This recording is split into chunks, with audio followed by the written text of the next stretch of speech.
মামা একটা সিগারেট দেন তো। এই নাও মামা। নিন, টাকা নিন। মামা কেবল দোকানটা খুলেছি, খুচরো টাকা নাই তো, আপনি খুচরো করে দিয়ে যান। আচ্ছা, লাগবে না, রেখে দেন। কিন্তু মামা। আরে রেখে দেন তো, আমি কি আজকে প্রথম এখান থেকে সিগারেট নিচ্ছি নাকি? পরে দরকার পড়লে নিয়ে যাব, অসুবিধা কোথায়? আচ্ছা ঠিক আছে মামা। লাইটারটা দেন তো। এই নিন। তারপর রানা সিগারেট ধরিয়ে সোজা হাঁটতে লাগলো। ওহে, আপনাদের তো পরিচয়টা দেয়া হয়নি, আসেন এবার পরিচয়টা দিয়ে নেওয়া যাক। ছেলেটার নাম রানা হাসান। মা বাবা অনেক আদর করে ছেলের নামটা রেখেছিল, কিন্তু এলাকার লোকজন সবাই তাকে বখাটে নামেই জানে। মারামারি, খুন খারাপি, রাহাজানি এসব যেন তার হাতের ময়লা। মারামারি, খুন খারাপি করতে তার একটু দ্বিধাবোধ লাগে না। রানা এবার ইন্টার সেকেন্ড ইয়ারে পড়ছে। টানা 3 বছর হলো একই ক্লাসে পড়ে আছে, কোনো উন্নতি নেই। সে বছরে 365 দিনের মধ্যে হাতে গোনা 6 থেকে 7 দিন কলেজে যায়।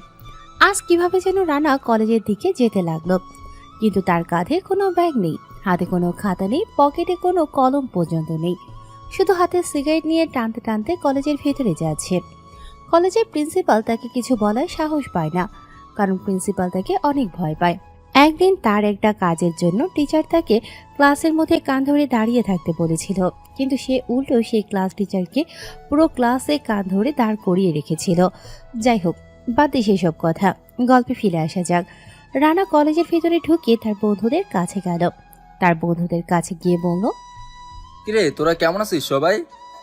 আমরা তো অনেক ভালো আছি, কিন্তু তোর কোনো খোঁজ খবর নেই। সারাদিন কোথায় থাকিস কিছুই তো বুঝি না। আমাদের সাথে কি তোর দেখা করতে ইচ্ছা হয় না? আর বলিস না, কলেজে আসতেই মন চায় না। তো কি করতে মন চায় শুনি? আচ্ছা বাদ দে তো সব। আজ কলেজে অনেক নতুন নতুন স্টুডেন্ট দেখছি, ব্যাপার কি? তুই কিছুই জানিস না? আজ তো বছরের প্রথম ক্লাস হবে নতুনদের। ও তাই বলি, নতুন নতুন স্টুডেন্ট কলেজে কি করছে? তুই তো কলেজে আসিস না, জানবি কি করে? আচ্ছা চল তো একটু কলেজটা ঘুরে দেখি, অনেকদিন হলো তো কলেজে আসি না। আচ্ছা ঠিক আছে, চল। তারপর সবাই মিলে কলেজে ঘুরতে লাগলো। আজ কলেজে বছরের প্রথম ক্লাস হবে, আর সেটা রানা জানে না। তারপর সবাই মিলে ঘুরতে ঘুরতে ক্যান্টিনে গেল। ক্যান্টিনে গিয়ে সবাই মিলে বসে আছে। হঠাৎ এমন সময় কে যেন রানার পেছনে এসে দাঁড়িয়ে রানাকে বলল, হ্যালো, আমি রাত্রি। আপনার নামটা জানতে পারি? রানা। বাহ, দুজনের নামের মধ্যে অনেক পিএল আছে তো দেখছি। আচ্ছা, আপনি কি এবার সেকেন্ড ইয়ারে? হ্যাঁ। আচ্ছা, তাহলে আমরা কি বন্ধু হতে পারি? সরি, পারবো না। কেন? বন্ধু হলে সমস্যা কোথায়? এ মেয়ে, আপনার সমস্যা কোথায়? হ্যাঁ, আপনাকে বললাম তো বন্ধু হতে পারবো না, তো কি চান এখন? রাত্রি অনেক সুন্দর একটা মেয়ে। অনেক ছেলে তার সাথে বন্ধুত্ব করতে চায়, কিন্তু সে ভুলেও কোনো ছেলেকে পাত্তা দেয় না। আজ নিজে থেকে সে একটা ছেলের সাথে বন্ধুত্ব করতে গেল, আর সেই ছেলেটা তার সাথে এমন ভাবে কথা বলল। রাত্রি তো কিছুতেই মেনে নিতে পারছে না। রাত্রি রেগে ফেটে যাচ্ছে। কিছুক্ষণ চুপ করে থাকার পর রাত্রি বলল, কি চাই মানে? আমি এই এলাকার চেয়ারম্যানের মেয়ে, আর আপনি আমার সাথে এভাবে কথা বলছেন কেন? তো আপনার সাথে কিভাবে কথা বলতে হবে? হ্যাঁ, আমার সাথে তোমাকে বন্ধু করতে হবে। তোর অনেকদিন পর কলেজে আসলাম, মুডটাই নষ্ট করে দিল। ধ্যাৎ, আর ভাল লাগে না। এটা বলে রানা সেখান থেকে চলে গেল। আর এদিকে রাত্রি ভাবতে লাগলো, ওই চান্দু, এই এলাকার যত ছেলে আছে সবাই আমার সাথে বন্ধুত্ব করতে চায়। তুই কোন মহারাজা, হ্যাঁ, যে আমার সাথে বন্ধুত্ব করতে পারবি না? ভালোই ভালোই বন্ধুত্ব করতে চাইলাম দেখে, তাই না? নিজেকে কি ভাবিস? তুই আজকে আমার বন্ধুত্ব গ্রহণ করলি না, দেখিস একদিন তোকেই আমি আমার হাজব্যান্ড বানাবই। এটাই আমার চ্যালেঞ্জ। এটা বলে রাত্রি তার ক্লাসের উদ্দেশ্যে চলে গেল। আজ বছরের প্রথম দিন, তাই ক্লাসে পরিচয় পর্ব চলছে। ক্লাসে টিচার একে একে সবার পরিচয় নিল, কিন্তু রানার থেকে পরিচয় নিল না। এটা দেখে রাত্রি অনেক অবাক হয়, কারণ সে ভাবছে ক্লাসের সবার পরিচয় নিল, কিন্তু তার কোনো পরিচয় নিল না। এর মানে এর মধ্যে কোনো না কোনো কারণ আছে অবশ্যই।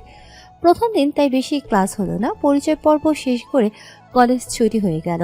কলেজ ছুটি হওয়ার পর সবাই যে যার মতো বাসায় ফিরতে লাগলো। রানা রাস্তার মাঝখান দিয়ে হেঁটে যাচ্ছিল। হঠাৎ এমন সময় তার পেছন থেকে গাড়ির হর্ন শুনতে পায়। রানা অনেকটা রেগে যায়। সে ভাবছে কে এত হর্ন দিচ্ছে। এটা ভেবে রানা পেছন দিকে তাকায়। পেছন দিকে তাকিয়ে দেখে গাড়ির মধ্যে একটা সুন্দরী মেয়ে বসে, কিন্তু তার মুখটা ভালো করে দেখা যাচ্ছে না। একটু পর রাত্রি গাড়ির জানালা দিয়ে মাথা বের করে বলল, এই যে মিস্টার, কি সমস্যা? রাস্তার মাঝখান দিয়ে এভাবে হেঁটে যাচ্ছেন কেন? আর মানুষ চলাচল করবে না? রানা রাত্রিকে চিনতে পারছে না, কারণ তখন কথা বলার সময় রানা মাথা নিচু করে কথা বলছিল, তাই মুখটা দেখতে পায়নি। রানাকে চুপ করে থাকতে দেখে রাত্রি বলল, কি ব্যাপার, এভাবে চুপ করে আছেন কেন? কথা বলতে জানেন না নাকি? সরি, আসলে বুঝতে পারিনি। বুঝতে পারেননি নাকি গাড়িতে সুন্দরী মেয়ে দেখে লোভ সামলাতে পারেননি? এই মিস, মুখ সামলে কথা বলেন। আমি মিথ্যে কি বললাম? হ্যাঁ, সুন্দরী মেয়ে দেখলে সব ছেলেরাই একটু একটু এমন করে, এটা বলতে হবে না। রানা এবার কোনো কথা না বলেই সোজা হাঁটা ধরল সেখান থেকে।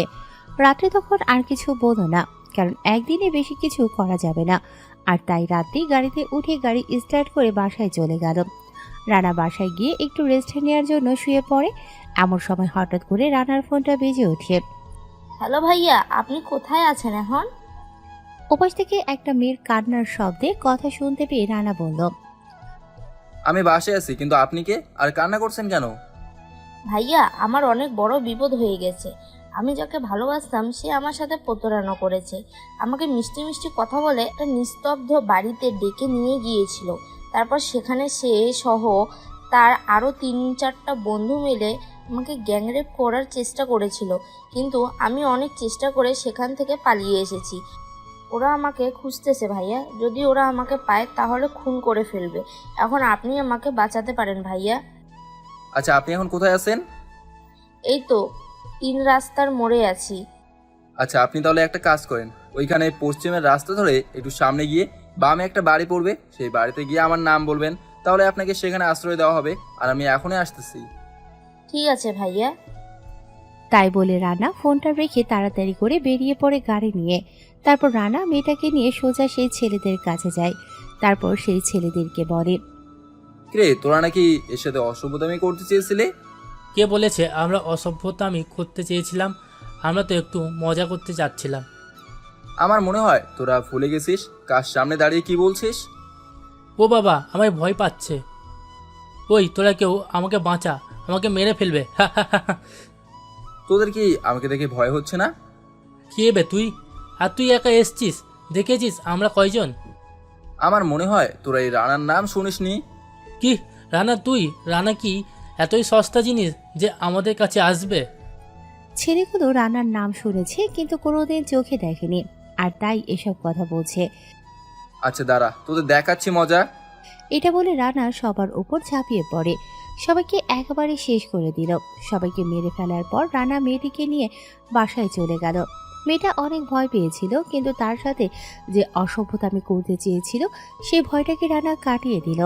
এরপর রানা মেয়েটিকে তার বাসায় ড্রপ করে দিয়ে সে তার নিজের বাসায় চলে যায়।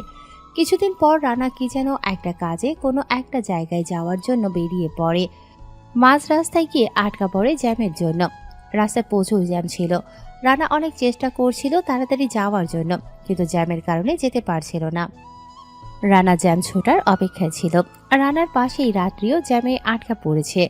রাত্রি রানাকে লক্ষ্য করে তার সাথে কথা বলতে চাইল, কিন্তু রানা এখানে তাকে কোনো পাত্তা দিল না। রাত্রি এবার প্রচন্ড রেগে গেল। সে ভাবছে, কিসের এত অহংকার? হ্যাঁ, আমার মতো একটা সুন্দরী মেয়ে তার সাথে কথা বলতে চাই আর সে আমাকে কোনো পাত্তাই দেয় না। তোকে আমি শায়েস্তা করেই ছাড়ব।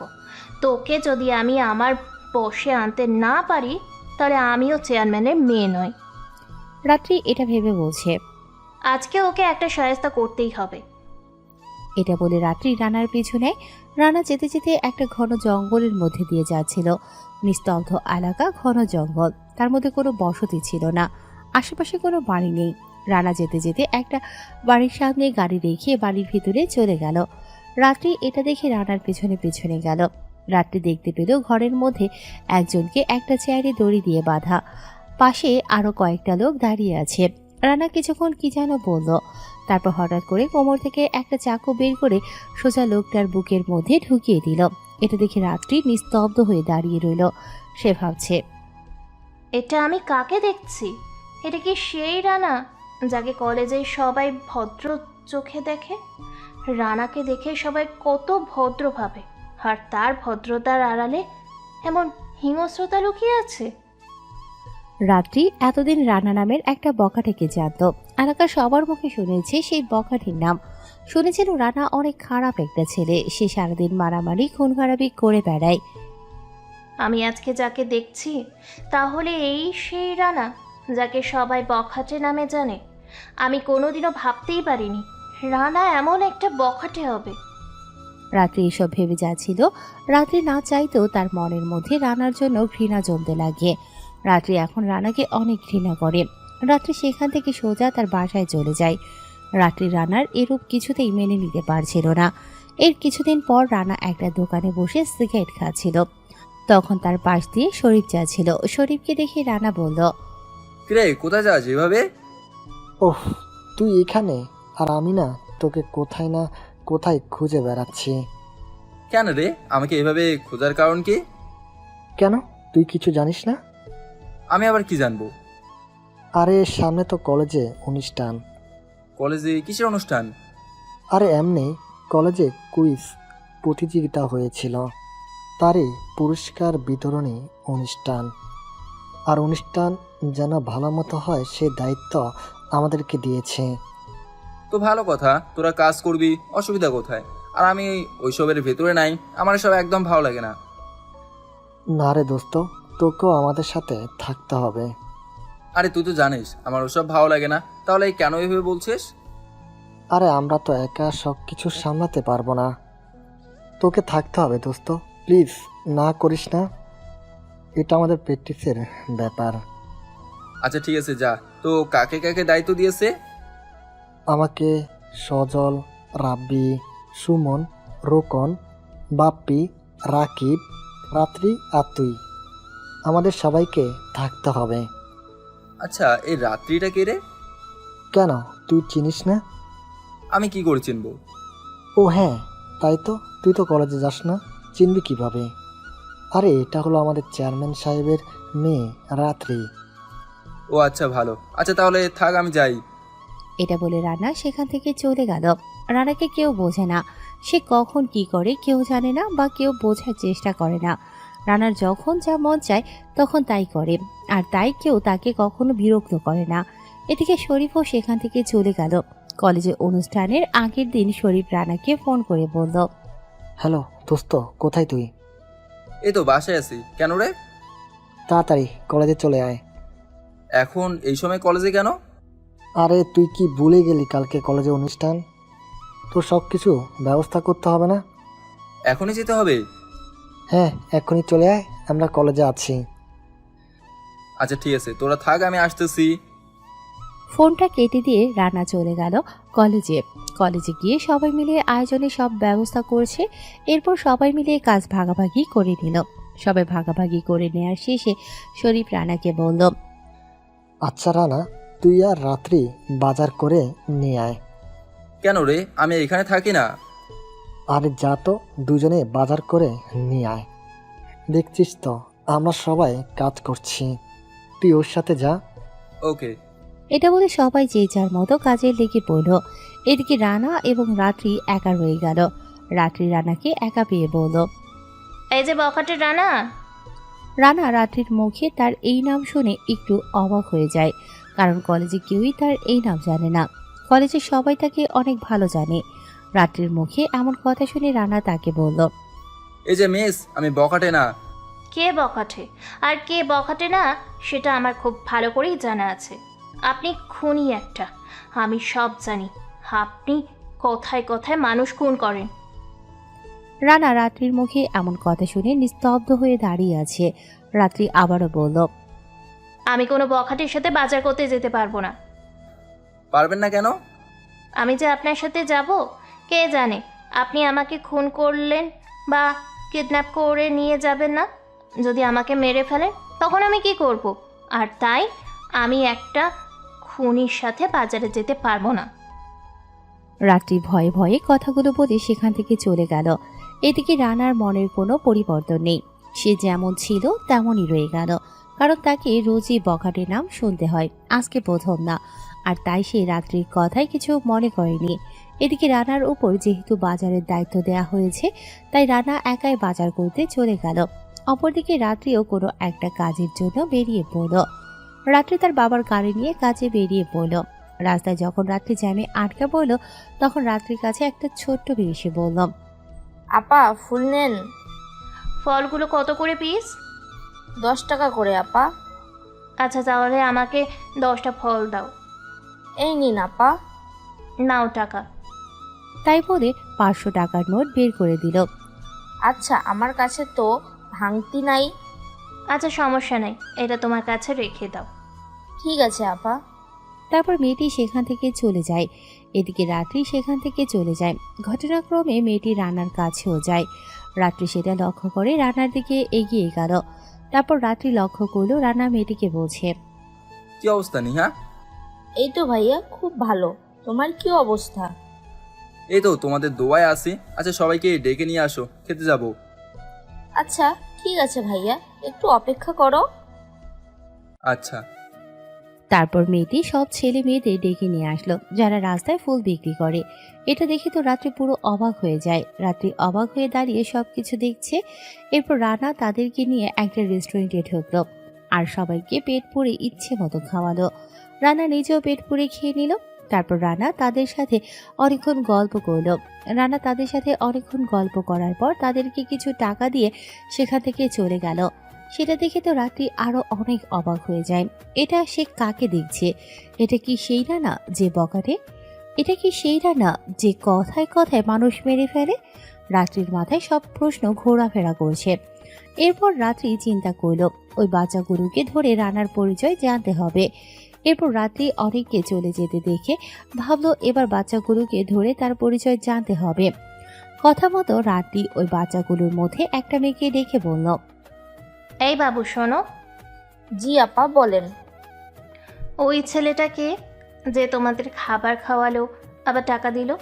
ও ওইটা ওইটা তো আমাদের রানা ভাইয়া।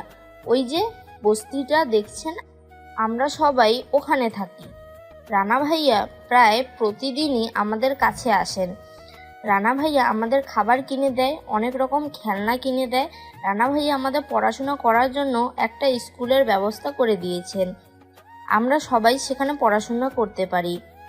খুব ভালো তো। হ্যাঁ আপা, অনেক ভালো। কিন্তু ভাইয়া না অনেক কষ্ট জানেন। তার আবার কিসের কষ্ট? আপা, ভাইয়ার মা বাবা তাকে বাড়ি থেকে বের করে দিয়েছে। ভাইয়া মাঝে মাঝে অনেক কান্না করে। ভাইয়া যখন কষ্ট হয় তখন আমাদেরও অনেক কষ্ট হয়। আমি প্রায় প্রতিদিনই চুপি চুপি দেখি ভাইয়া কান্না করে। পিচ্ছি মেয়েটার মুখে রানার এমন কথা শুনে কখন যে রাত্রির চোখ দিয়ে পানি ঝরে পড়ল সেটা সে বুঝতেও পারেনি। রাত্রির রানার প্রতি এক অজানা ভালো লাগা কাজ করতে শুরু করে তখন থেকে। রাত্রি কেমন যেন মায়া বন্দি হয়ে যাচ্ছে আস্তে আস্তে। এরপর রাত্রি সেখান থেকে চলে যায়। অনুষ্ঠানের দিন খুব সকালে রাত্রি তাড়াতাড়ি করে কলেজে চলে আসে। রাত্রি কলেজে এসে রানার জন্য অপেক্ষা করছে। অনেকক্ষণ সময় পেরিয়ে গেল কিন্তু রানার কোনো দেখা নেই। এদিকে অনুষ্ঠানের সময় হয়ে যাচ্ছে কিন্তু তবুও রানার দেখা মিলছে না। রাত্রির এখন কেমন যেন অস্থির লাগছে, কিছু ভালো লাগছে না। রাত্রি ভাবছে রানা এখনো কেন কলেজে আসলো না। এরপর রাত্রি হঠাৎই শরীফকে দেখতে পায়। রাত্রি শরীফকে দেখে ডেকে বলল, শরীফ, রানা কোথায়? সে তো অনুষ্ঠানে আসবে না। কেন আসবে না কেন? তার তো এসব অনুষ্ঠান ভালো লাগে না। যদিও অনুষ্ঠানে আসে, কিছুক্ষণ থেকে চলে যায়। আচ্ছা, তুমি ওকে একটু আসতে বলো না। ওকে বলে কোনো লাভ হবে না, ও আসবে না। এটা শুনে রাত্রির মন অনেক খারাপ হয়ে যায়। সে ভেবেছিল আজকে রানার কাছে মাপ চাইবে কালকের ব্যবহারের জন্য, কিন্তু আজকে তার কোনো পাত্তা নেই। আর রাত্রির এসব ভেবে কোনো লাভ নেই, কারণ রানা তাকে একদমই পাত্তাই দেয় না। এরপর খুব ভালো করে অনুষ্ঠানটা শেষ হয়ে যায়। অনুষ্ঠান শেষে রাত্রি শরীফের কাছ থেকে রানার মোবাইল নাম্বারটা নেয়।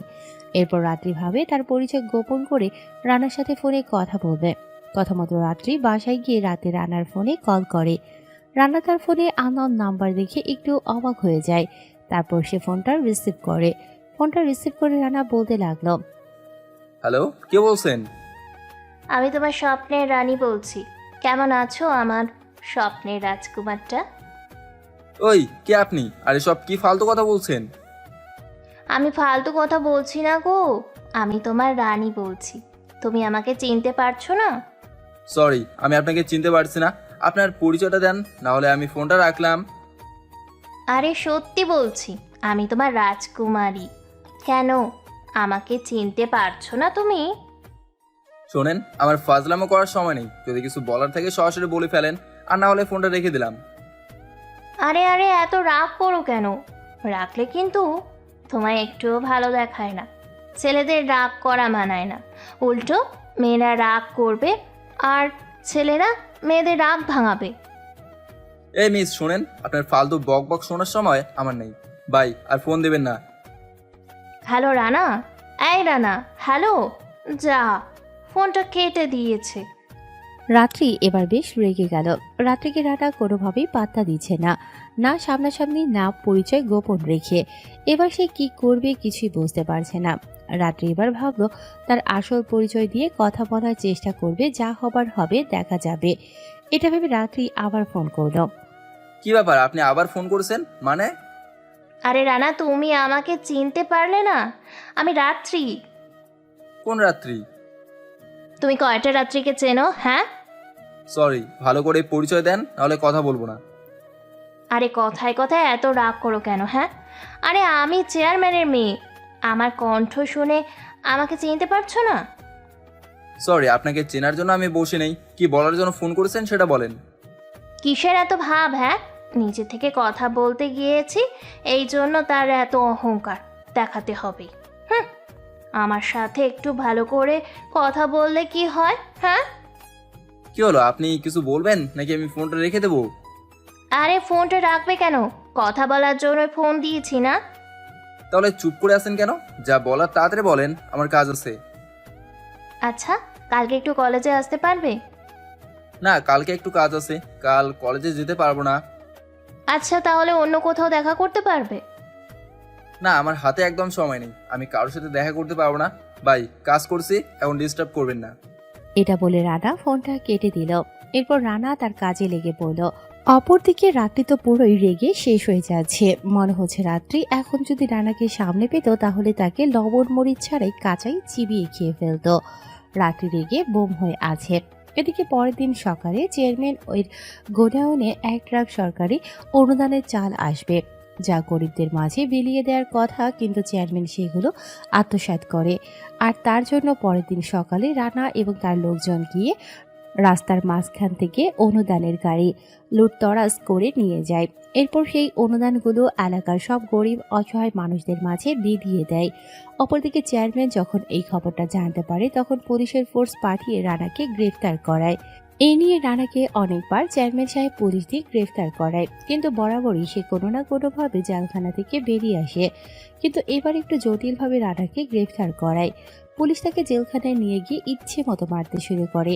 তার কাছ থেকে অনুদানের ট্রাক কোথায় রাখা হয়েছে সেটা জানতে চায়, কিন্তু সে কিছুতেই বলে না। এদিকে অনেকক্ষণ পর চেয়ারম্যান থানায় এসে রানার কাছে গিয়ে বলল, কিরে, কেমন লাগছে মার খেতে? তোর লজ্জা করে না বারবার আমার সাথে এভাবে পাঙ্গা নিতে? আর কতবার জেলে আসতে চাস? আমিও তো বলি চেয়ারম্যান সাহেব, আর কত আমাকে এইসব পুলিশ দিয়ে গ্রেপ্তার করাবেন? সে তো কিছুক্ষণ পর চলে যাব। রানা, ভালোই ভালোই বলছি, আমার অনুদানের চালের ট্রাক কোথায় রেখেছিস বলে দে, না হলে কিন্তু তুই আজকে জেলখানার মধ্যে শেষ হয়ে যাবি। আমিও দেখতে চাই কেমন আমাকে এই 4 দেওয়ালের মধ্যে বন্দি রাখতে পারেন। ওর ইচ্ছা মতো পিটান, যতক্ষণ পর্যন্ত অনুদানের ট্রাক কোথায় রেখেছে না বলবে ততক্ষণ মারতেই থাকবেন। যদি মরে যায় সেই ব্যবস্থা আমি দেখব। ঠিক আছে চেয়ারম্যান সাহেব, আপনাকে সেটা চিন্তা করতে হবে না। আপনি এখন যান, আমি দেখতেছি ব্যাপারটা। তারপর চেয়ারম্যান সাহেব থানা থেকে চলে গেল। এদিকে পুলিশ ইন্সপেক্টর রানাকে মারতে শুরু করলো। আবারও রানাকে অনেকক্ষণ ধরে মেরে যাচ্ছিল, কিন্তু রানার মুখ থেকে একটা কথা বের করতে পারেনি। চালের ট্রাক কোথায় রেখেছে কেউ জানে না। রানা যে চালগুলো গরিব অসহায় মানুষদের মাঝে বিতরণ করে দিয়েছে সেটা কেউ জানে না। কিছুক্ষণ পর হঠাৎ করে থানার সামনে অনেকগুলো গাড়ির সাউন্ড। ইন্সপেক্টর দেখার জন্য জেলখানার ভেতর থেকে বাহিরে বের হতে দেখে কমিশনার সাহেব থানার ভেতরে ঢুকছে। কমিশনারকে দেখে ইন্সপেক্টর স্যালুট করল। আরে রাখো তোমার স্যালুট। রানা কোথায়? স্যার তো ভেতরে আছে, ওকে অনেক মারলাম স্যার, কিন্তু ওর মুখ থেকে কোনো শব্দ বের করতে পারলাম না। কি তুমি ওকে মেরেছো? তুমি কার পারমিশনে ওকে গ্রেপ্তার করে এনেছো? হ্যাঁ, গ্রেপ্তার করেছো তো করেছো, আবার মেরেছো? তোমার সাহস হলো কিভাবে আমার পারমিশন ছাড়া এসব কাজ করতে? স্যার, চেয়ারম্যান সাহেব তার নামে মামলা করেছে, আমি কি করব? আর সে তো একটা বখাটে। কিন্তু স্যার, আপনি তার হয়ে কথা বলছেন, বুঝলাম না। তোমাকে এত কথা কে বোঝাতে বলেছে? হ্যাঁ, তাড়াতাড়ি ওকে জেলখানা থেকে বের করো। আর এই নাও তোমার ট্রান্সফার পেপার, তোমাকে রংপুরে ট্রান্সফার করা হলো। স্যার, কিছুই বুঝলাম না, আমার অপরাধটা কি? তুমি রানাকে গ্রেফতার করে এনেছো, এটাই তোমার অপরাধ। তোমাকে নতুনভাবে এখানে পোস্টিং দিয়েছিলাম, কিন্তু আমি ভাবতেও পারিনি তুমি এমন কাজ করবে। তুমি তাড়াতাড়ি ওকে হাজত থেকে বের করে আনো। ঠিক আছে স্যার, দারোগা সাহেব ওকে বের করে নিয়ে আসেন। জি স্যার, আনছি। এরপর রানাকে হাজত থেকে বের করে আনা হলো। কমিশনার সাহেব রানাকে দেখে বলল, সরি রানা, ও এখানে নতুন এসছে, তাই তোমার ব্যাপারে কিছু জানে না। তুমি প্লিজ কিছু মনে করো না, আর তুমি এখন আসতে পারো। প্লিজ কারোর ওপর রাগ করে থেকো না। ঠিক আছে স্যার, মাঝে মাঝে থানার আবহাওয়া শরীরে না লাগলেই ভালো লাগে না। তুমি এসব কি বলছো? আচ্ছা, বাসায় যাও, পরে কথা হবে তোমার সাথে। ঠিক আছে স্যার, আসছি তাহলে। ইন্সপেক্টর সাহেব, কি বুঝলেন? না জেনে শুনে কাউকে গ্রেপ্তার করতে নেই, বুঝছেন? ইন্সপেক্টরের শরীর রাগে ফেটে যাচ্ছে রানার হাসি দেখে। একে তো তাকে চেয়ারম্যানের কথায় গ্রেপ্তার করে এনেছে, তারপর তাকে গ্রেপ্তার করার জন্য ট্রান্সফার হতে হলো, আবার সে তাকে নিয়ে মজা করছে। এদিকে রানা সেখান থেকে বাসায় চলে যায়। কমিশনার ও থানা থেকে চলে যায়। কমিশনার সাহেব থানা থেকে চলে যাওয়ার পর ইন্সপেক্টর দারোগাকে বলল, আচ্ছা দারোগা সাহেব, ও এমন কি কমিশনার সাহেব এসে তার সাথে এমন আচরণ করলো? স্যার, ও হচ্ছে রানা, আমাদের রানা। সে বখাটে হলেও সেটা শুধুমাত্র সমাজের দুর্নীতিকারীদের জন্য। আমাদের মতো গরিবের জন্য সেই ফেরেশতা। সে সব সময় আমাদের মতো গরিবের পাশে দাঁড়ায়। আমাদের যে কোনো সমস্যা হলে সে সেটা সমাধান করে দেয়। আর সমাজের খারাপ কাজ বন্ধ করার জন্য তাকে এই বাজে পথে আসতে হয়েছে। আর সে এমন বাজে কাজ করে বলে সমাজের চোখে সে খারাপ, কিন্তু আমরা জানি স্যার, রানা অনেক ভালো একটা ছেলে। তার মনটা অনেক নরম, সব কিছুই ঠিক আছে, কিন্তু একটাই কষ্ট জানেন? ওর মা বাবা ওকে বলবো যে বাসা থেকে বের করে দিয়েছে। এরপর থেকে ছেলেটা সমাজের চোখে বেশি খারাপ হয়ে গেছে। সমাজের দুর্নীতিবাজরা তার নামে পাই মামলা করে যায়, জন্য তাকে পায়ে পায়ে থানায় আসতে হয়, কিন্তু তাকে কেউ থানায় আটকে রাখতে পারে না। সব কিছু ঠিক আছে, কিন্তু আমাকে ট্রান্সফার করা হলো কেন সেটা জানতে পারি? আপনি তাকে মেরেছেন। আপনার সবথেকে বড় ভুল এটাই যে আপনি চেয়ারম্যানের কথায় তাকে মেরেছেন। এই সামান্য ভুলের কমিশনার স্যার আমাকে এমন শাস্তি দেবেন? কমিশনার স্যারকে আপনি চেনেন না, আমরা চিনি। কমিশনার সাহেব রানাকে অনেক ভালোবাসে, কারণ রানা কমিশনার স্যারের জীবন বাঁচিয়েছিল। ও আচ্ছা। এরপর আর কি, ইন্সপেক্টর নিজের মনকে মানিয়ে নিয়ে বাসায় চলে যায়। অপরদিকে রানা বাসায় গিয়ে রেস্ট নেয়। রাতে হঠাৎই রানার ফোনে রং নাম্বার থেকে কল আসলো। রানা ফোনটা রিসিভ করতেই ওপাশ থেকে কান্নার আওয়াজ ভেসে আসলো।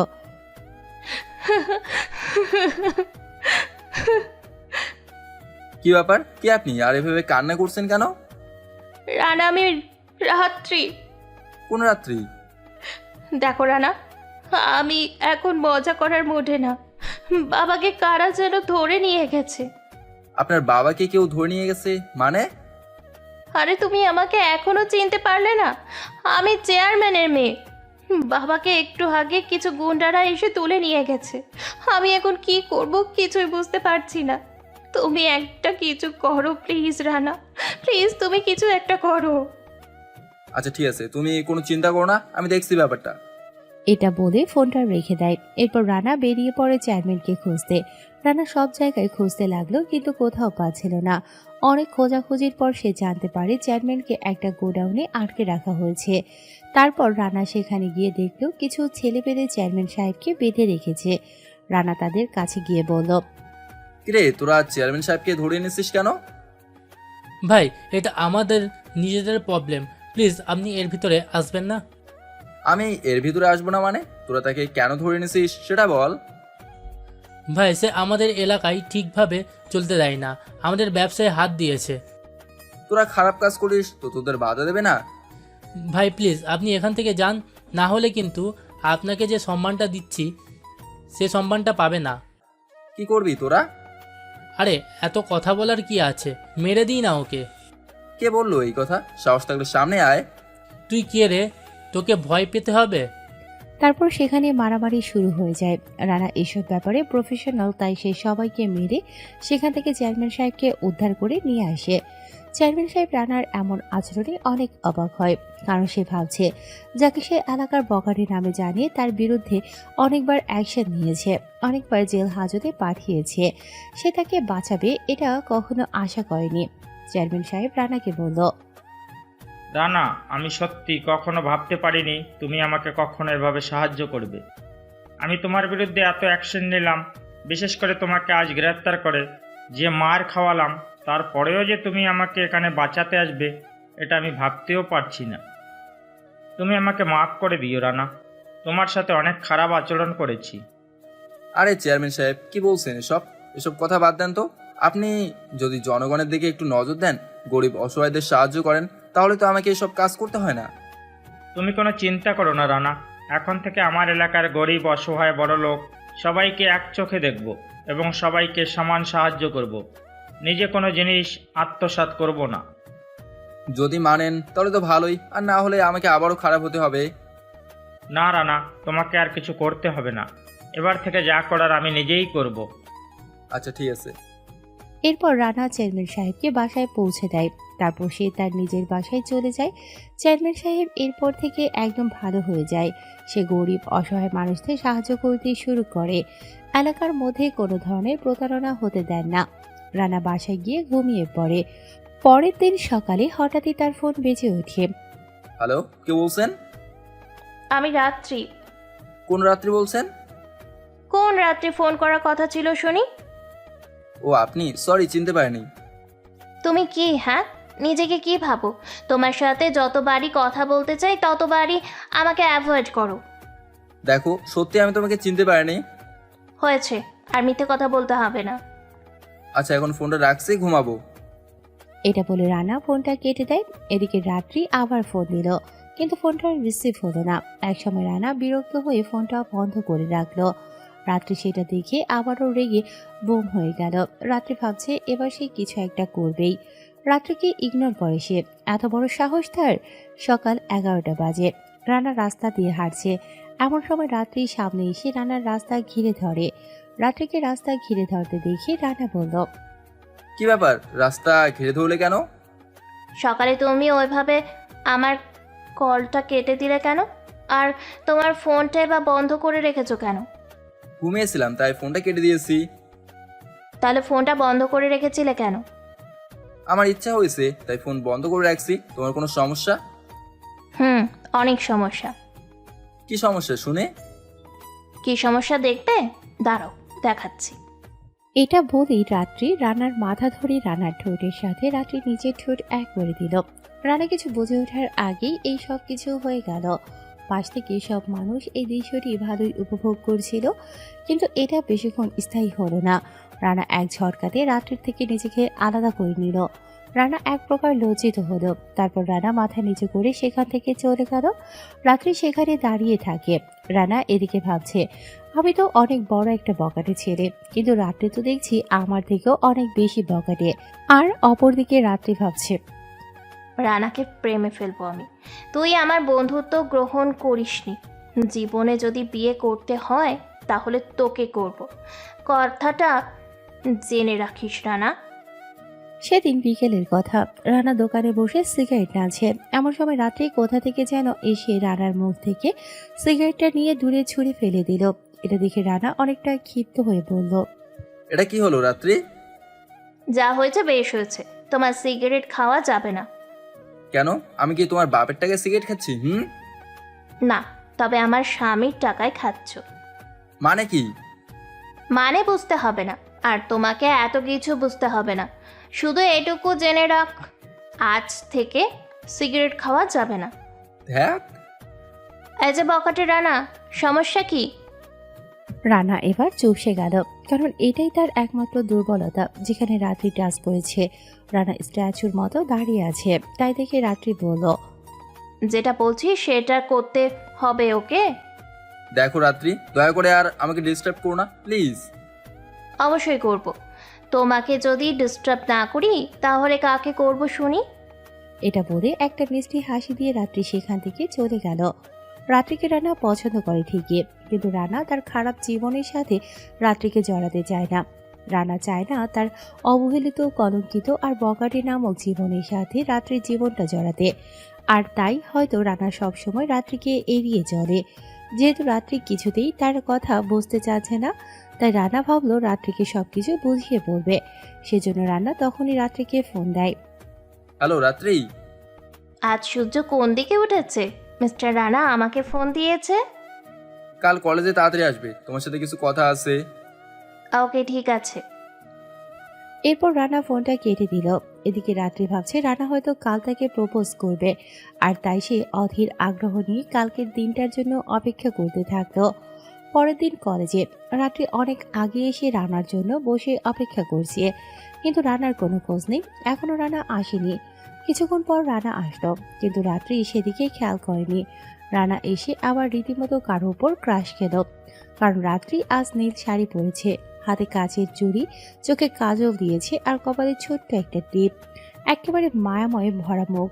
যদিও রাত্রি রানার উপস্থিতি টের পায়নি, পরক্ষণেই রাত্রি বুঝতে পারল রানা এসেছে। রানার দিকে তাকিয়ে সেও অবাক হলো, কারণ রানা তার দিকে এক পলকে তাকিয়ে আছে। পরে রাত্রির কথায় রানা নিজেকে হারিয়ে যাওয়া কল্পনা থেকে ফিরে পায়। এরপর রাত্রি বলল, এই যে হ্যালো, কি দেখছেন এভাবে? আমি চুপ। এই যে রানা, কি হয়েছে তোমার? কই কিছু না তো। তাহলে এভাবে চুপ করে দাঁড়িয়ে আছো কেন? এমনি।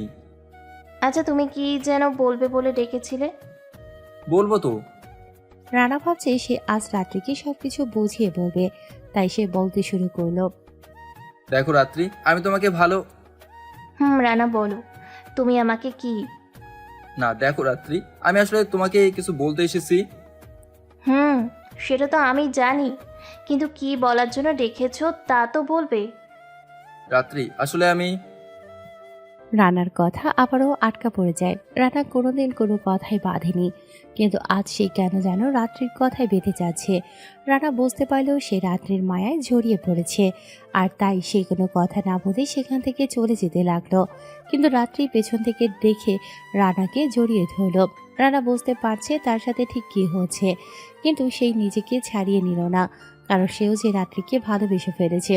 কিন্তু তারপরেও সে নিজেকে রাত্রি থেকে আলাদা রাখতে চায়। তার মনটা কি সবসময় তাড়া করে বেড়ায়, কারণ সে একজন বখাটে ছেলে। সমাজে তাকে সবাই বখাটে নামে চেনে। এই কথা মনে হতেই রানা রাত্রির থেকে নিজেকে ছাড়িয়ে নিল। আর সে রাত্রিকে কিছু একটা বলতে যাবে, ঠিক তখনই কোথা থেকে যেন কিছু পোলাপান এসে রানাকে বলছে। কিরে, সেদিন তো আমার অনুপস্থিতিতে আমার লোকজনের সাথে খুব মারামারি করলি, আজ দেখি তোর কত দম। শোন, এখন আমি মারামারি করার মুডে নেই, প্লিজ এখন ডিস্টার্ব করিস না তো। কেন রে, আমাদের দেখে ভয় পেয়ে গেলি? হা হা। তোর মনে হয় সেদিনের কথা মনে নেই? তোর মুখে যে কাটা দাগটা এখনো কাঁচা আছে, এত তাড়াতাড়ি আমার মায়ের কথা ভুলে গেলি?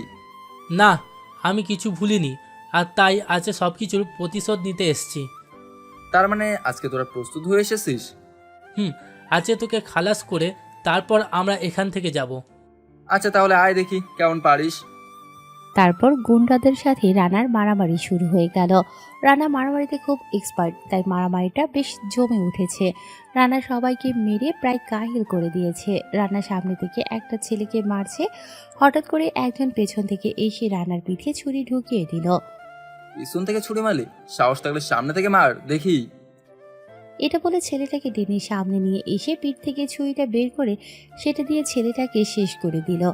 এরপর সে ছুরি দিয়ে আরো 2-3 জনকে শেষ করে দেয়। এটা দেখে বাকি সবাই ভয়ে পালিয়ে গেল। সবাই চলে যাওয়ার পর রানা তার পিঠে হাত দিয়ে মাটিতে বসে গেল। রানার পিঠ দিয়ে অঝরে রক্ত ঝরতে লাগলো। এটা দেখে রাত্রি চিৎকার করে কান্না করতে লাগলো। ওই তুমি কান্না করছো কেন? তাড়াতাড়ি গাড়িটা বের করো, হাসপাতালে যেতে হবে। তুমি কেন এসব মারামারি করো? এসব মারামারি না করলে কি তোমার হয় না? দেখো, আর যদি তোমার কিছু একটা হয়ে যেত, তাহলে আমি কাকে নিয়ে স্বপ্ন দেখতাম? তুমি এসব কথা এখন বন্ধ করবে? তাড়াতাড়ি গাড়িটা বের করো, এসব আমার নিত্যদিনের খেলা। গাড়ি তো বের করবই, কিন্তু তার আগে বলো, তুমি এসব কাজ ছেড়ে দেবে? এই জন্যই আমার মেয়েদের একদম পছন্দ না। এদিকে আমি মারা যাচ্ছি, ওদিকে তার বক বক শেষ হচ্ছে না।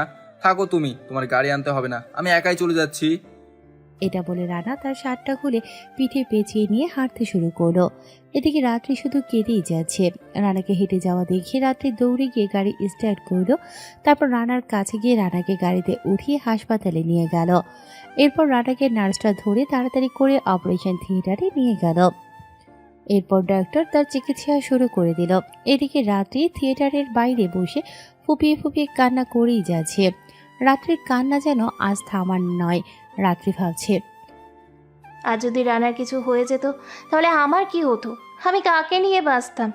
যাকে ভালোবাসলাম তাকে বখাটে হতে হলো। কেন আমার সাথে এমন হয়? আমি তো চেয়েছিলাম একটা সাধারণ ছেলেকে ভালোবাসতে, যে সব কিছু ভুলে শুধু আমার দুষ্টু মিষ্টি আবদারগুলো পূরণ করবে, আর আমাকে তার পৃথিবী ভেবে সব থেকে বেশি ভালোবাসবে। আমার ভালোবাসায় কি কোনো কমতি আছে? কেন রানা বাজে কাজে নিয়োজিত? রানা একবার সুস্থ হয়ে উঠুক, আমি ওর কাছ থেকে জেনে ছাড়বো কেন বখাটে হয়েছে। ওর বখাটে হওয়ার পিছনের কারণটা না জানা পর্যন্ত আমার শান্তি নেই। শুধু শুধু আমার চোখে জল ঝরছে, আর কিছুই ভালো লাগছে না। ডাক্তার কখন থিয়েটার থেকে বেরোবে? রাত্রি বসে বসে কান্না করছে আর এইসব ভেবে যাচ্ছে। এদিকে ডাক্তার অনেকক্ষণ চিকিৎসা করার পর থিয়েটার থেকে বেরিয়ে আসলো। ডাক্তারকে থিয়েটার থেকে বের হতে দেখে রাত্রি দৌড়ে গেল ডাক্তারের কাছে। ডাক্তার, এখন রানার কি অবস্থা? ও এখন কেমন আছে? ও সুস্থ আছে তো? আরে এত ঘাবড়াবেন না, রোগী এখন বিপদমুক্ত। আমার যা করার দরকার আমি করেছি, এখন শুধু কিছুদিন বেড রেস্ট নিতে হবে। Thank you doctor, thank you so much. Most welcome. আমি কি এখন ভিতরে যেতে পারি? হ্যাঁ, অবশ্যই। ঠিক আছে ডাক্তার। এটা বলে রাত্রি রানার কাছে চলে গেল। রাত্রি ভেতরে গিয়ে দেখলো রানা বেডের উপর শুয়ে আছে। পাশে নার্স লাইন পরিবর্তন করে দিচ্ছে। রাত্রি রানার কাছে গিয়ে বসলো, তারপর রানার হাত ধরে বলল, এখন কেমন লাগছে রানা? মোটামুটি ভালো। রাত্রি মনে মনে যা ভেবেছিল সেসব রানাকে বলতে চাইলেও কিন্তু আবার পরক্ষণেই ভাবলো এটা তো হাসপাতাল, এখানে এসব কথা বলা যাবে না। আর তাই রাত্রি সেসব কথা বলল না। এদিকে নার্স লাইন পরিবর্তন করে কেবিন থেকে বেরিয়ে যেতে লাগলো। এমন সময় রাত্রি নার্সকে বলল, নার্স, রানাকে কবে বাসায় নিয়ে যাওয়া যাবে? এখন তো উনি সেভে আছেন, তাই চাইলে কাল সকালে নিয়ে যেতে পারেন। ধন্যবাদ আপনাকে। এটা বলে নার্স কেবিন থেকে বেরিয়ে গেল। এদিকে রাত্রি রানার সেবা করা শুরু করে দিল। সারাদিন ধরে রাত্রি হাসপাতালে বসে রানার যখন যেটা প্রয়োজন হচ্ছে সেটা করে দিচ্ছে। রানাকে ওষুধ খাওয়ানো, খাবার খাওয়ানো সবকিছু নিজেই করছে। এরপর দেখতে দেখতে রাত হয়ে যায়। তখন রানা রাত্রিকে বলল, রাত্রি, অনেক রাত হয়ে গেল, তুমি বাসায় যাও। তোমাকে এখানে রেখে আমি বাসায় যাব? হ্যাঁ, বাসায় যাও, আঙ্কেল বাসায় অনেক চিন্তা করবে। কিন্তু তোমাকে একা রেখে আমি কিভাবে বাসায় যাব? আরে আমার কোনো সমস্যা হবে না, আর কোনো সমস্যা হলে নার্সরা তো আছেই। সো তোমাকে কোনো চিন্তা করতে হবে না, তুমি বাসায় যাও। আচ্ছা ঠিক আছে। এরপর রাত্রি বাসায় চলে গেল। এদিকে রানা ওষুধ খেয়ে ঘুমিয়ে পড়ল। পরের দিন সকালে রাত্রির ঘুম ভাঙতে একটু দেরি হয়ে যায়, আর তাই তাড়াতাড়ি করে বিছানা থেকে উঠে ফ্রেশ হয়ে নাস্তা করে হাসপাতালে ছুটে চলে যায়। হাসপাতালে এসে কেবিনে গিয়ে দেখলো রানা বেডে নেই। রাত্রি তো অনেক চিন্তিত হয়ে গেল। এরপর রাত্রি কেবিন থেকে বেরিয়ে নার্সের কাছে গিয়ে বলল, নার্স, রানা কোথায়? কালকের পেশেন্টটা, হুম। উনি তো সকাল সকাল চলে গেছে। আপনারা কি, হ্যাঁ, আপনাদের কমন সেন্স নাই? এভাবে একটা রোগীকে হুট করে একা একা চলে যেতে দিলেন? আমরা কি করব? আমরা তো আর জোর করে রোগীকে আটকে রাখতে পারবো না। হয়েছে হয়েছে, আর অজুহাত দেখাতে হবে না, থাকেন আপনি। এটা বলে ক্ষিপ্ত হয়ে রাত্রি হাসপাতাল থেকে বেরিয়ে গেল। রাত্রি রানার বাসার ঠিকানা জানে না, তাই বাসায় যেতে পারছে না। সে এখন কি করবে বুঝতে পারছে না। রাত্রি বাসায় এসে রানাকে একটা কল দিল। হ্যালো রানা, এটা কি হলো বলো তো? কোনটা কি হলো? তুমি কাউকে কিছু না জানিয়ে হাসপাতাল থেকে বাসায় চলে গেলে কেন? এখন আমি সুস্থ আছি তো, হাসপাতালে থেকে কি করব? হাসপাতাল থেকে কি করবে মানে? ডাক্তার তোমাকে বেড রেস্ট নিতে বলেছে, তুমি হুট করে এভাবে হাসপাতাল থেকে চলে যাবে? আমার জন্য একটু অপেক্ষা করতে পারলে না? তোমার জন্য কেন অপেক্ষা করব? আমার জন্য অপেক্ষা করবে না তো কার জন্য অপেক্ষা করবে? আমি কারোর জন্যই অপেক্ষা করব না। কেন অপেক্ষা করবে না কেন? আমার ইচ্ছা, তাই অপেক্ষা করব। তোমার কোনো সমস্যা? হ্যাঁ, অনেক সমস্যা।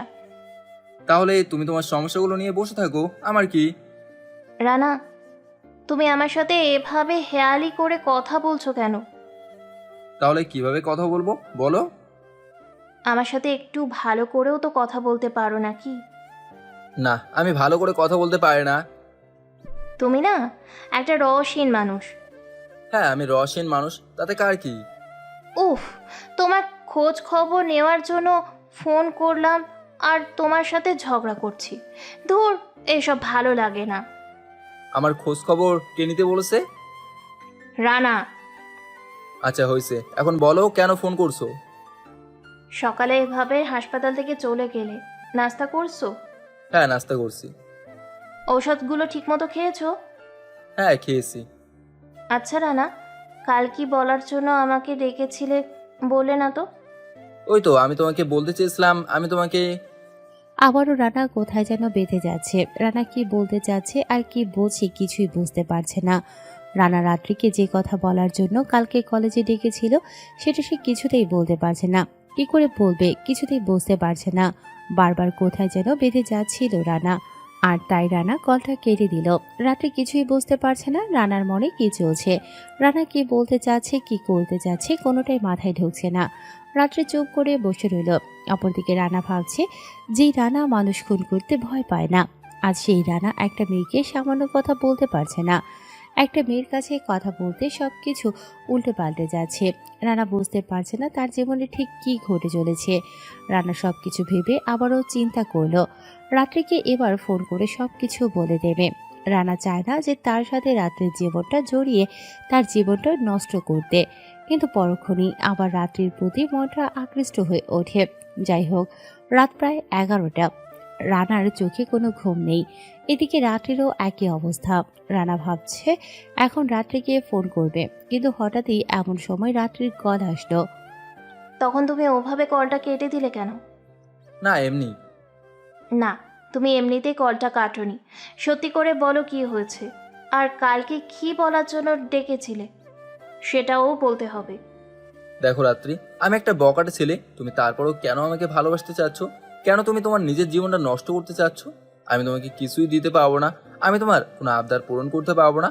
আর কেনই বা তুমি আমার মতো অবহেলিত কলঙ্কিত বকাটে একটা ছেলেকে ভালোবাসবে? তোমার বাবার তো কোনো কিছুরই কমতি নেই, তারপরেও তুমি কেন আমার মতো বকাটে ছেলের পিছনে পড়ে আসো? তুমি আমার থেকে দূরে থাকো রাত্রি, প্লিজ। এই কথা বলার জন্য তুমি কালকে আমাকে ডেকেছিলে? হুম। তাহলে কালকে বললে না কেন? আচ্ছা, তাহলে এবার আমার উত্তর শোনো। আমি দুনিয়ায় কিছু চাই না, শুধুমাত্র তোমাকে চাই। আমি আমার বখাটে রানাকেই চাই। আমি আমার বখাটে রানাকে অনেক ভালোবাসি, আর আমি জানি আমার রানাও আমাকে অনেক ভালোবাসে। কে বলেছে যে আমি তোমাকে ভালোবাসি? রানা, এইসব কথা মুখে বলতে হয় না, আমিও কিছু বুঝি। এটা শুনে রানা ফোনটা কেটে দিল। রানার কিছুই ভালো লাগছে না। এদিকে রাত্রি কান্না করছে। রানা কি করবে কিছুই বুঝতে পারছে না। রানা ভাবছে সে তার মা বাবার সাথে কথা বলবে, কিন্তু তার মা বাবার সাথে সে কিভাবে কথা বলবে? তার মা বাবা তো অনেকদিন আগেই তাকে বাড়ি থেকে বের করে দিয়েছে। রানার মাথায় কিছুই আসে না। রানা একটা সিগারেট ধরিয়ে টানতে লাগলো। কিছুক্ষণ পর ঘুমের ওষুধ খেয়ে ঘুমিয়ে পড়ল, কিন্তু রাত্রির তো চোখে ঘুম নেই। সে শুধু কান্না করেই যাচ্ছে। রাত্রির বাবা তার কান্নার আওয়াজ শুনে তার কাছে গেল। কি হয়েছে রে মা, আমাকে বল কি হয়েছে। বাবা, রানা। কি করছো রানা? কি করেছে রানা তোর সাথে? কি কোনো খারাপ ব্যবহার করেছেন? না বাবা, আমি রানাকে ভালোবাসি, কিন্তু ও আমাকে দূরে ঠেলে দিচ্ছে। ও এ ব্যাপার? আচ্ছা, আমি রানার সাথে কথা বলবো এই ব্যাপারে। সত্যি বাবা? তিন সত্যি। আই লাভ ইউ বাবা। আচ্ছা, এখন ঘুমিয়ে পড়। রাত্রির বাবা এটা বলে চলে গেলেন। রাত্রির বাবা চিন্তায় পড়ে গেলেন। রানা এক কথার মানুষ, সে কি শুনবে তার কথা? চিন্তায় এবার ঘুম হারাম হয়ে গেল তার। পরের দিন সকালে রানা চা খাচ্ছে চায়ের দোকানে বসে। এমন সময় রাত্রির বাবার আগমন। রানা, এদিকে শোনো একটু, জি আঙ্কেল, কিছু বলবেন? কিছু বলার ছিল। জি আঙ্কেল, বলেন কি কথা? রানা, তোমার কাছে একটা জিনিস চাইবো, দেবে?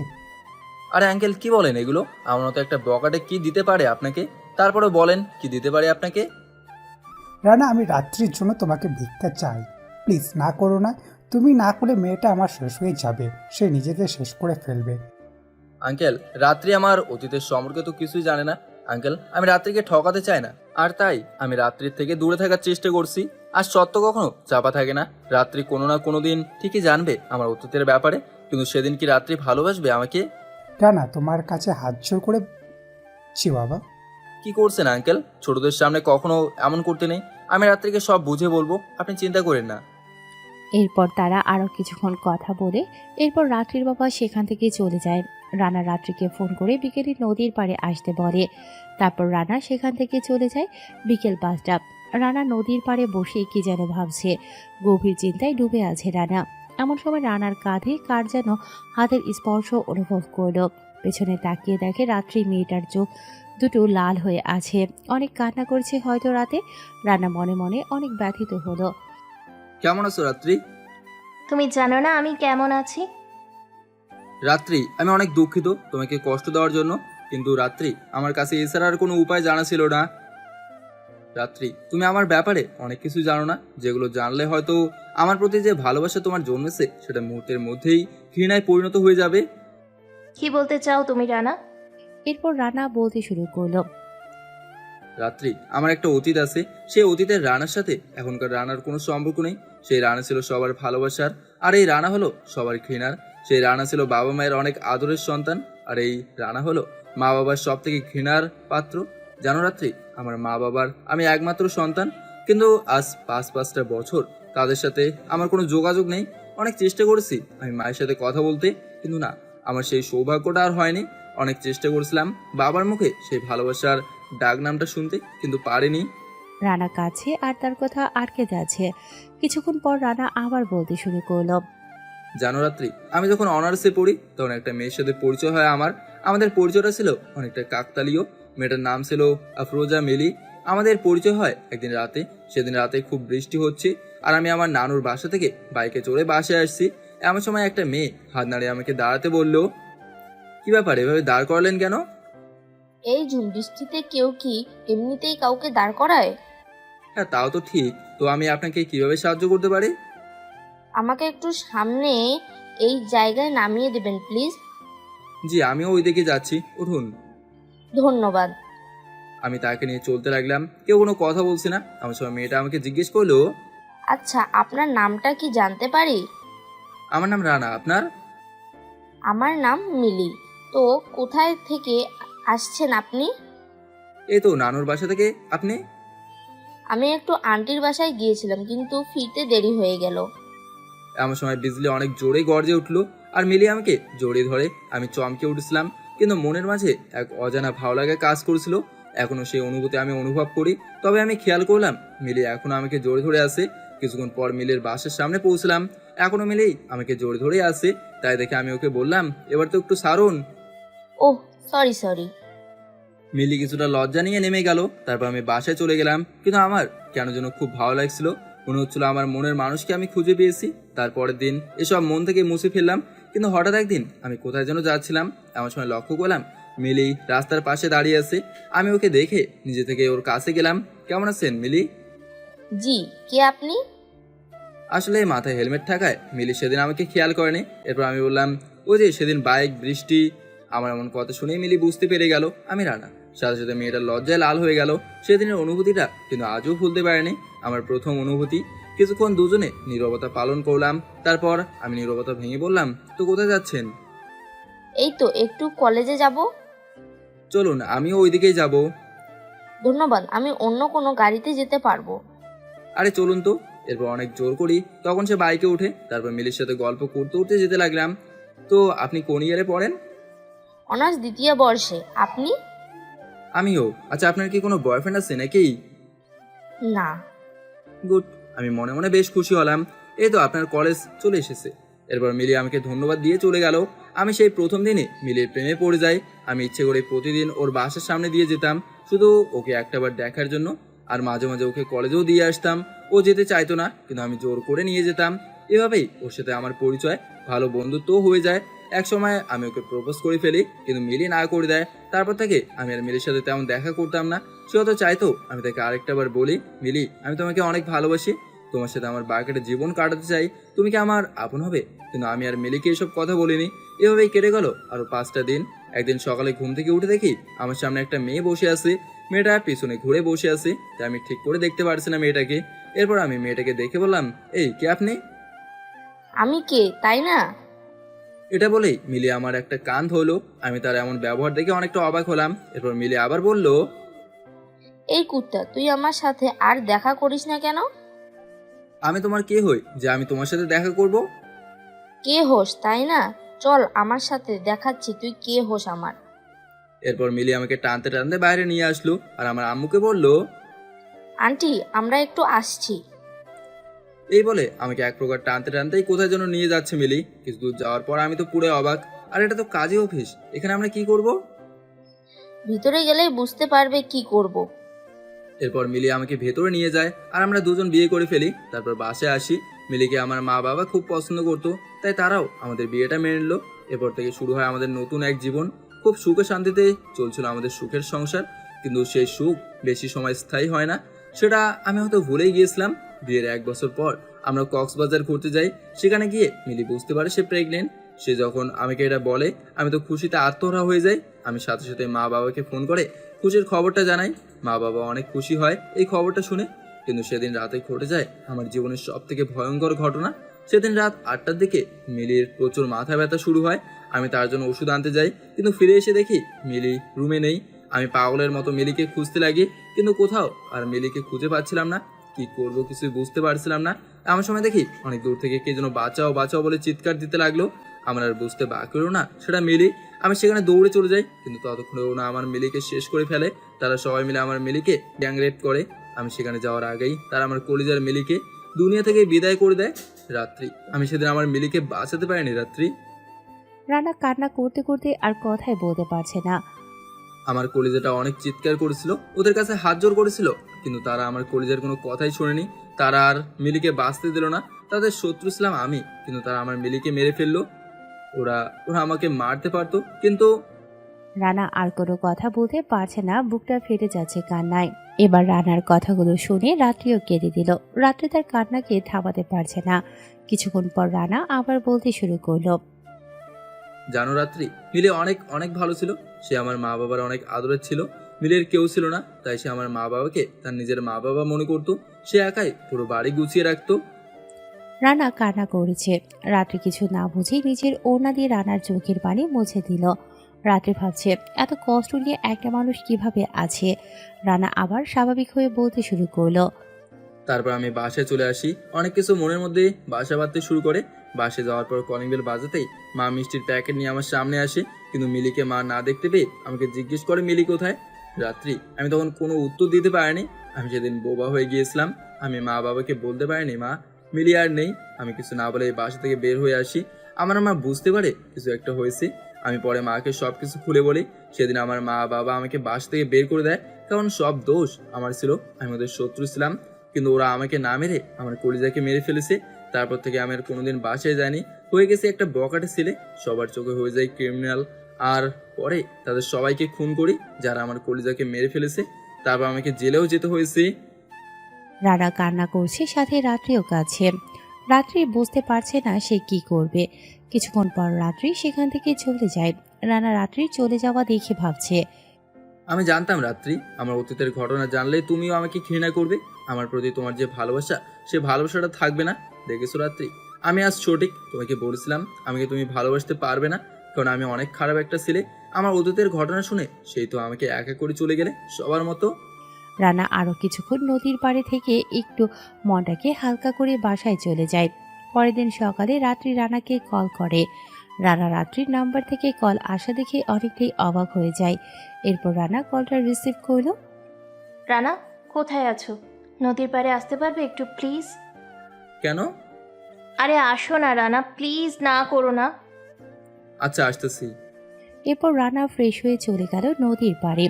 সেখানে গিয়ে দেখে একটা নীল পরি মানে রাত্রি নীল শাড়ি পরে আছে। রানা পেছন থেকে কাশি দিল। ও এসেছো তুমি? হুম। রানা, একটা কথা বলতে পারি? হ্যাঁ, বলো। রানা, আমি কি তোমার মিলি হতে পারি? হতে পারি কি তোমার সুখ দুঃখ কষ্টের সাথী? রাত্রি, তুমি জানো আমি একটা বগাটে, তারপরেও। রানা কিছু বলার আগেই রাত্রি একটা কিস করে দিল রানার ঠোঁটে। আমি এই বখাটেকেই চাই।